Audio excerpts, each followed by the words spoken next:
Picture the silence of a winter night in 1943. A bitter wind rattles the window frames. Outside, the world is cloaked in a mandatory blackout.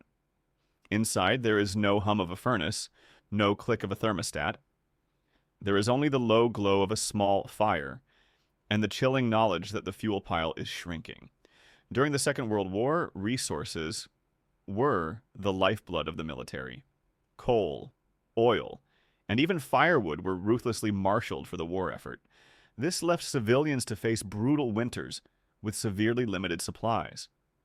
For many, staying warm wasn't about comfort. It was a desperate daily battle for survival. The question echoing in millions of homes was a profound one. How do you make a single log last through the punishing cold of an entire night? They couldn't simply burn more fuel. They didn't have it. Instead, they had to burn smarter. They had to rely on ingenuity, tapping into forgotten principles of physics to squeeze every last calorie of heat out of their meager rations. Today, we investigate the spirit of that wartime resourcefulness. We have gathered 14 ingenious heating methods, all inspired by the desperate efficiency of that era. These aren't dusty relics. They are practical blueprints for self-reliance. They are methods that capture and store heat, some capable of creating hours of warmth from the equivalent of a single log. Get ready to learn the lost arts of staying warm. Trick number 1, the underfloor thermal channel. Our first trick is a brilliant piece of engineering, inspired by ancient Roman hippocausts. While there isn't evidence of this exact system in World War II era suburban homes, the principle was a lifesaver for soldiers and those in improvised shelters, where staying warm meant staying alive. The science is simple. Hot air and smoke want to rise, but if you force them to travel horizontally through a long enclosed channel, they are forced to give up their heat to the surrounding material before they escape. Here's how a modern interpretation is built. Perfect for a greenhouse or emergency shelter. You dig a shallow trench about a foot deep and wide, running 6 to 10 feet long. At one end, you build a small firebox. At the other, an exhaust vent leading outside. The crucial part, you line the trench with dense materials like flat stones or old bricks. This is your heat exchanger. You then cover it with a mix of clay-rich soil, sand, and wood ash. Packed down to form an airtight floor, you build a small, hot fire in the firebox. The smoke and superheated gas are drawn down the underground channel, transferring their immense thermal energy into the stones and the clay floor above. After an hour, the log is gone, but the job is just beginning. The entire floor has become a massive thermal battery, radiating a gentle, consistent warmth for 8 to 12 hours. As with any system involving combustion, a carbon monoxide detector is non-negotiable if used in any enclosed space. Trick number 2, the spent can heat exchanger. This next idea is a direct evolution of our first one, a classic example of the make do and mend philosophy. The principle here is all about increasing surface area. Think about the cooling fins on a motorcycle engine or a computer processor. It's the exact same idea, just applied with scavenged materials. A flat surface can only absorb so much heat, but a textured, complex surface has far more area to pull heat from the air passing over it. To implement this, you would construct the underfloor thermal channel as described. But before sealing it, the idea is to collect dozens of empty tin cans, with both ends removed. These open tubes are packed tightly into the first few feet of the trench, right after the firebox where the gases are hottest. The hot smoke is forced to flow through this honeycomb of metal cylinders. The metal heats up almost instantly, acting as a super efficient heat exchanger that pulls a massive amount of thermal energy out of the smoke in a very short distance. It's a testament to the mindset of the era. Don't just use it, improve it with whatever you can find. Trick number 3. The buried hot stone trench. What if you don't have time to dig a full-length sealed channel? This adaptation offers a faster way to use the ground as a thermal battery. It's a method with deep historical roots, applied with brutal efficiency. The science is pure thermal mass. Instead of heating stones with channeled smoke, you heat them directly in a fire, and then bury them. You start by digging a small pit or a short trench. While digging, you have a separate fire going with a collection of dense, dry river stones or old bricks heating in the embers. Avoid porous or wet stones, as trapped moisture can cause them to crack or explode. After an hour, the stones are saturated with thermal energy. Using a shovel, you carefully transfer the superheated stones into the trench and immediately cover them with soil. You've just created a localized underground heat source. The earth acts as an insulator, forcing the heat to travel upwards. You can then sleep on a blanket directly over this spot. The heat won't be intense. It will be a deep, gentle warmth that radiates up for 6 to 8 hours, turning a patch of frozen ground into a heated bed. Trick number 4, the oilcloth. Duct modification.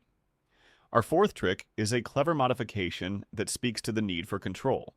The principle is simple airflow control. Instead of letting heat pool uselessly at the ceiling, this method uses makeshift ducts to channel warm air exactly where it's needed.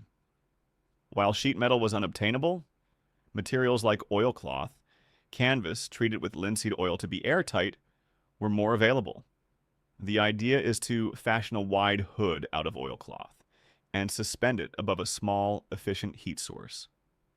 This captures the rising column of hot air.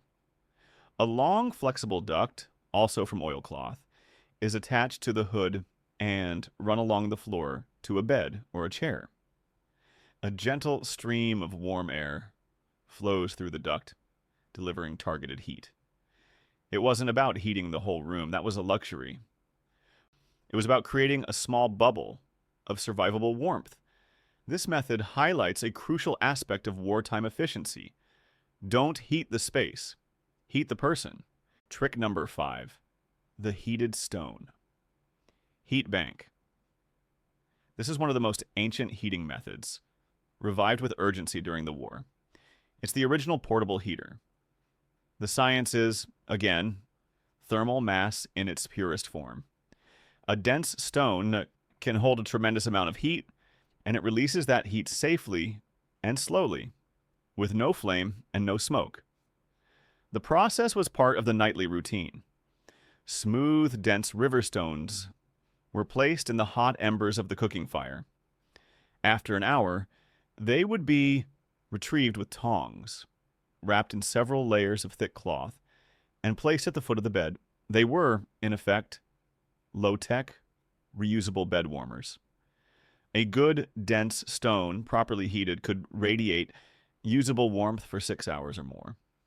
It was a simple, effective way to transfer heat from the hearth to your person. Trick number 6, the heated brick and tile. Heat bank.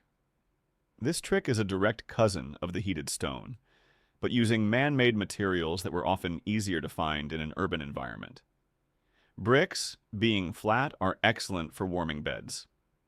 Terracotta tiles were prized for holding heat for an exceptionally long time. A loose brick from a damaged wall or a discarded tile could become a family's source of nighttime warmth. The process was the same.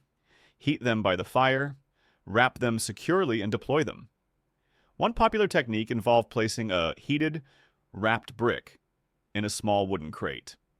And this created a personal foot warmer that could be used while sitting at a table, keeping a person's feet and lower legs warm for hours. It's another example of turning an overlooked object into a vital tool for survival. Trick number 7, the rotating heated stone system. Ingenuity isn't just about tools. It's about efficient systems. This is less a single trick and more of a process to ensure a continuous supply of warmth all night.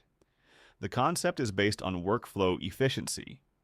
Instead of heating one stone and waiting for it to cool, You use multiple stones in different stages of the heating and cooling cycle. Here's how it would work.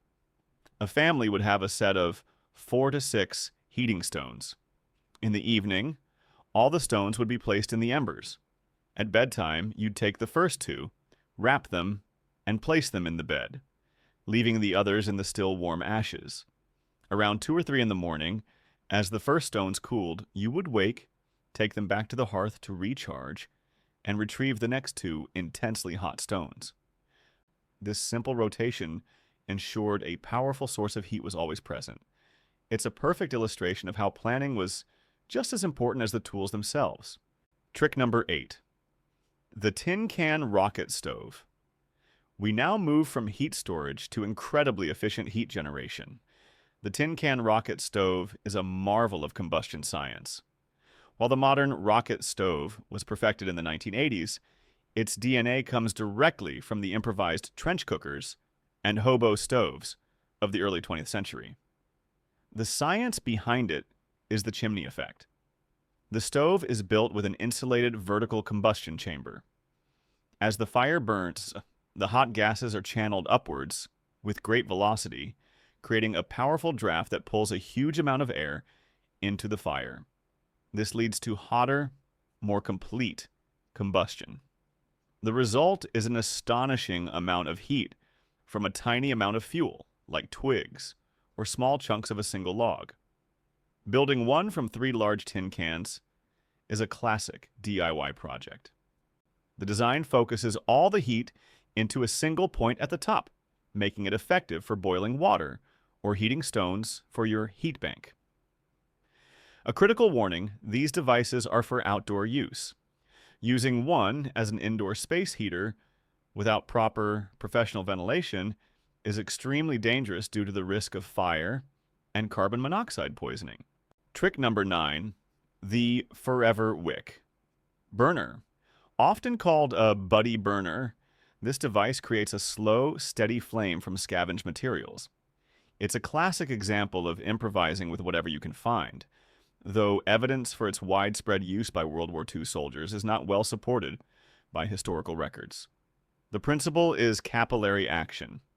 To make one, you take a shallow tin can, like one for shoe polish, and fill it with a tightly rolled strip of corrugated cardboard. For fuel, you melt down candle stubs, or more often, rendered animal fat, bacon grease, or lard, left over from cooking. You pour the melted fat over the cardboard, letting it soak in completely. Once it hardens, you light the edge of the cardboard. The cardboard acts as a wick, drawing the melted fat upwards to be burned. It creates a steady, low flame that can last for hours, turning waste into a tiny but persistent source of light and warmth. Trick number 10, the clay pot radiator. This clever device is a modern survivalist invention, but it operates on a principle that would have been perfectly understood during the war, converting the high-temperature heat of a small flame into gentle, radiant heat. The setup is simple. You place a heat source, a few candles or a buddy burner, on a stable base like a few bricks. You then take a small terracotta flower pot and place it upside down over the flame, propped up so there's an air gap.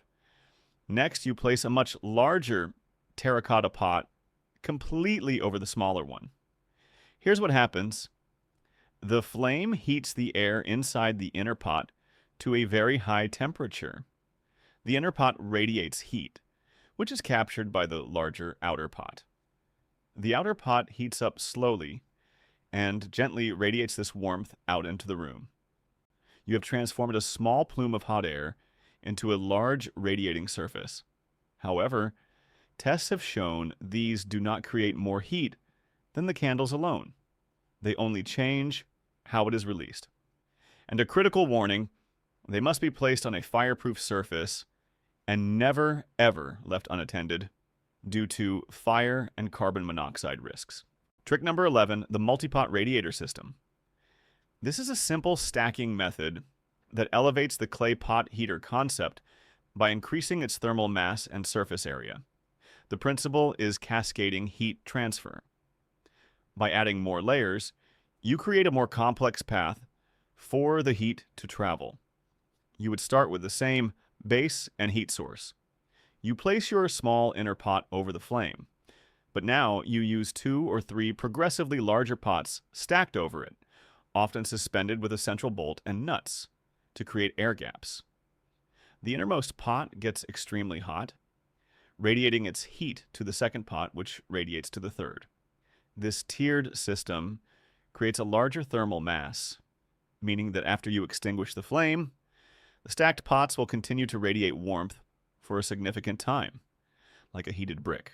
Trick number 12, the charred slow burn log. This is a masterclass in controlling the rate of combustion. The science is insulation and oxygen restriction. By creating a thick layer of char on the outside of a log, you create a layer of carbon insulation. This char protects the unburnt wood inside and severely restricts the amount of oxygen that can reach it, forcing the log to smolder slowly. The principle of banking a fire to last overnight was a common technique. One way to achieve this is to take a dry, dense hardwood log and place it on an active fire for 15 to 30 minutes, not to burn it, but to deeply char the entire outer surface. Once it has a thick, black alligator skin, you pull it from the fire and extinguish it. When this log is later placed in an enclosed stove and lit, it won't burst into flame. Instead, it will smolder for an entire night, providing a steady source of radiant heat and leaving a bed of hot coals to start the next day's fire. Trick number 13, the sand-filled hobo stove. This trick combines efficient combustion with a large thermal mass. The Benghazi stove used by British troops in North Africa was a tin with petrol-soaked sand, but that was a cooker. A modern extrapolation for heating uses solid fuel and a larger container like a small oil drum. The science is a dual-action system. You start with a large metal can, cutting an opening near the bottom for fuel and air, and a hole at the top for a chimney. Inside, you place a grate a few inches from the bottom, the brilliant part. You fill the entire stove, from the bottom up to the grate, and all around the sides, with sand. You build a small fire on the grate. The fire bakes the massive quantity of sand, which is an excellent material for storing heat. After the fire dies down, the hundreds of pounds of heated sand become the primary heat source, radiating a steady warmth for many hours. This is a heavy piece of equipment, but it's a heat-generating powerhouse. Trick number 14, the ash-insulated briquette. Our final trick is the ultimate in fuel conservation. Making fuel briquettes from coal dust or sawdust in a binder is a historical practice, and this is a modern survivalist theory that takes it to the extreme. The science is extreme oxygen restriction. The process begins by collecting combustible waste, coal dust, sawdust, or tiny charcoal fines from old ash. You mix this dust with a binder like clay and water to form a paste. Then you knead a large amount of non-combustible wood ash into the paste. The ash acts as a spacer, separating the tiny particles of fuel. You form this paste into dense briquettes and let them dry completely. When you light one in a contained stove, it barely seems to burn. There is no flame, just a faint glow. Because the fuel particles are so insulated, the briquette smolders at a low temperature, but for an astonishing duration. It represents the final word in thrift, using every last bit of fuel, even the dust. The ingenuity of the past is a powerful reminder that we are more capable than we think. The knowledge of how to create warmth from the barest essentials is a skill that never loses its value. If you're finding value in this investigation, hit that like button and subscribe. It helps us share this forgotten knowledge with more people. We want to hear from you. Which of these 14 principles surprised you the most? Drop a comment and tell us. And if you know someone who values practical skills, share this video with them. These 14 methods are more than just clever DIY projects. They are a testament to the quiet, determined resilience of an entire generation. They prove that when faced with scarcity, the human mind can devise extraordinary solutions from the most ordinary materials. In our modern world of fragile supply chains, this knowledge is not a historical curiosity. It is a form of practical insurance. Understanding how to stay warm without relying on a utility company is a fundamental step toward true self-sufficiency.